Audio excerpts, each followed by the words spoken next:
everyone! In this tutorial, we are going to learn how to use free transform.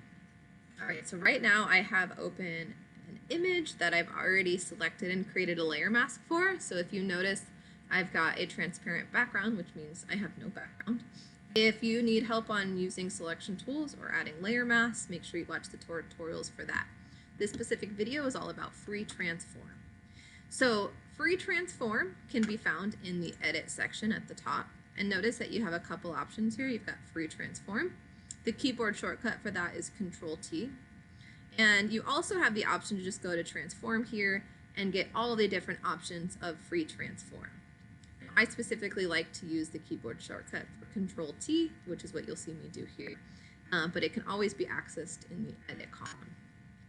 Okay, now before I do any sort of free transform, I'm going to move this image into my background layer. That way you can see what happens when I move it and resize it and rotate it. So I'm going to go ahead and just drag this over and let it cut.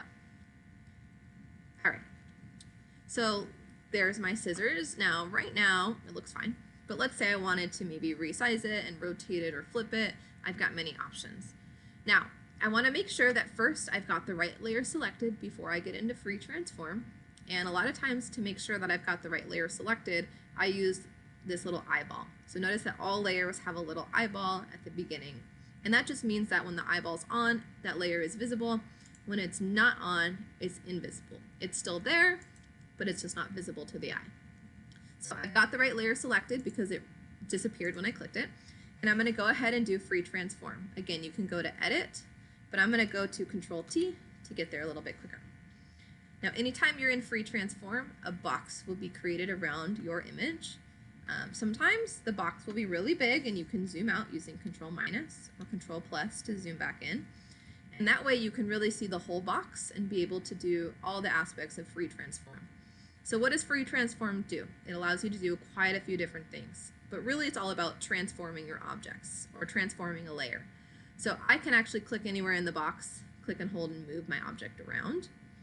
I can, if my cursor is a little bit outside of the box, notice I get a curved cursor. I can rotate it as much or as little as I want. You can also use the corners to drag and resize your image. Now notice that this keeps a perfect ratio, meaning the scissors aren't getting squished or stretched out or anything like that. It's maintaining its size, well, its ratio. If I wanted it to be able to like stretch out, even if I grab the sides, it still doesn't do that. You actually have to hold down Shift in order to be able to really stretch out or shrink an object. Now for this particular assignment, this Photoshop collage, you can definitely squish things, but usually you don't want to squish images because they'll start to look unrealistic. But it is an option. All right, you do have more options in free transform that you just can't see. But if you use your cursor inside of the box and right-click on your mouse, you get a lot more options. Now you're in free transform. Scale is going to let you resize, which we already can do. Rotate will let you rotate, which we already did. You also have options such as skew, distort, perspective, and warp, which are just different ways to transform your objects. So if we go to skew, notice nothing really looks visually different, but as you grab corners, it will skew your object to a particular shape. There we go. So it's just a way to kind of manipulate your object. We also have distort, which will do that even more so. We also have perspective. And notice it does both corners at the same time. And that actually helps things to look more realistic. We also have warp, which gives you lines that you can actually adjust. And this will really like curve your objects. Ooh, and do crazy stuff to them. I'm going to go ahead and undo that.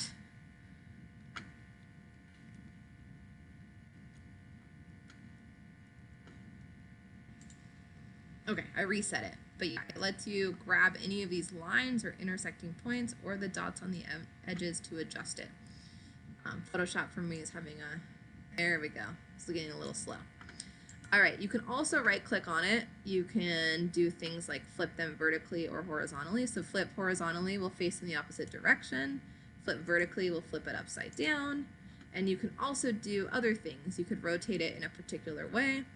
You can split things so that you're warping only part of the image. Notice I put that line in the kind of center, and then I can adjust just part of it. So there's so many different things free transform can be used for, but we'll mostly use it for scale and rotating and flipping. All right, now once you like what you've done, you have options at the top. And if you like it, you're going to press the check mark, and that will commit the transformation. You can also choose enter on your keyboard. If you choose the circle with a line through it, that will cancel the transformation. So if you don't like what happened on the screen, you can cancel it and redo any of that free transforming. All right, now keep in mind, if an object is in free transform, usually Photoshop will not let you access any of your other tools or anything. So make sure that you either apply, commit, or undo your transformation.